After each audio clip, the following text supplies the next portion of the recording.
This one's for all of us. The tax season has arrived and I'm sure that we're all scrambling to file our taxes before the D-Day arrives. But hold on before you rush to claim tax deductions on your home loan, because you can do so only if the property has an occupancy certificate. Else the claim could be illegal. Confused? Amita Balachandra is here to break it down for us. It is that time of the year when you plan your taxes. And if you have a home loan, you're possibly sitting pretty confident that 2 lakh rupees in tax saving is covered. Well, here's news for you. You can claim deduction on the home loan only if you've received possession of the property. If not, it could be an illegal claim. On construction period, essentially, while you don't get, as I said, the interest, the tax break on the interest, you can still accumulate that interest for whatever period till you get possession, and that you can amortize over a period of 5 years. So 1/5, 1/5, 1/5. So over a period of 5 years, you can claim 1/5 of the interest every year post possession.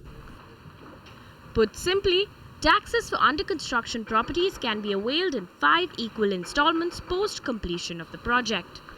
On failing to claim it, the same will not be carried forward the next year.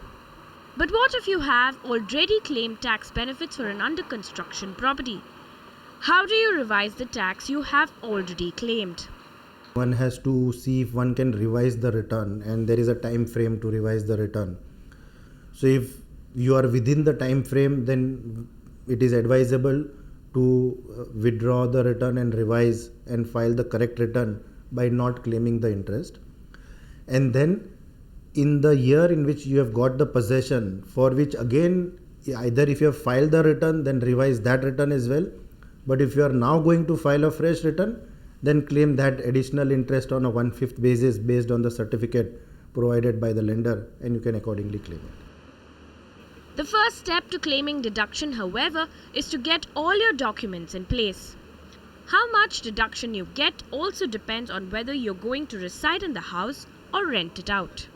If the property is self-occupied, then you get a tax break of rupees 2 lakhs only. But if it is let out, so you give it to somebody or it is meant to be let out, then there is no cap. So you can also claim even 5 lakhs of interest if that is what you have paid. Now, tax rules may not be easy to understand, but it's very important to realize how much benefit you will be able to avail by filing your taxes. So here's a checklist of all the things you need to remember while filing your taxes for that home loan against your property. First of all, you need to make sure that you have all your documents in place, especially because you need to know how much interest you've paid.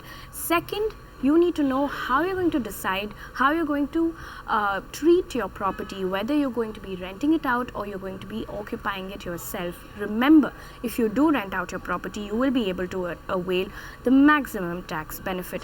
Third, and the most important point, is to make sure you have your occupation certificate in place, especially because taxes cannot be availed for under construction property. Amita Balachandra for Magic Bricks Now.